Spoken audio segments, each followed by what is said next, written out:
Real people have been impacted. Tonight you will hear from this community about the public need for the project. You will hear very personal stories of the impact of the situation on this community and the people who live here. We have over 12,000 signatures on our petition supporting the reopening of the hospital.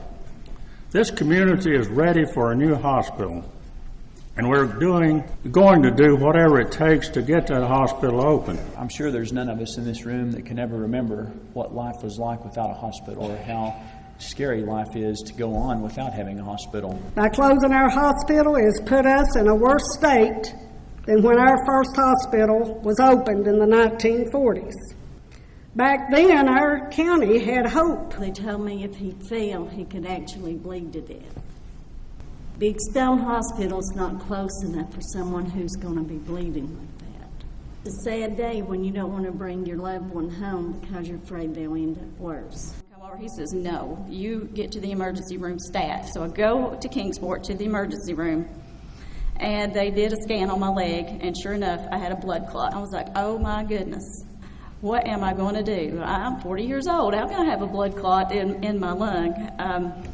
And then the next thing she says, well, you could die. I mean, who wants to hear that? Closure of the hospital has stripped away our jobs, our health care, our peace of mind, and lives of our friends and loved ones. And I don't want to be next. Not only have good doctors, nurses, and staff relocated to where the jobs are, but everything now is a lot more uncertain for those of us who live here. Our EMS workers are running themselves ragged. The length of time that it takes to transport someone there. They have to go to the person's house. They have to drive them to the hospital, wait for the patient to be delivered, and then come back. So you're looking at possibly a 4 to 5 hour round trip, best case scenario. It's not very forgiving of time or medical mistakes, but that was clearly somebody that wouldn't have survived a trip down the road for 30 minutes. I could go on and on about the potential for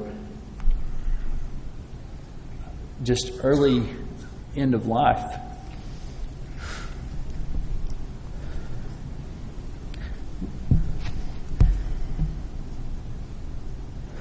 With our hospital not being here.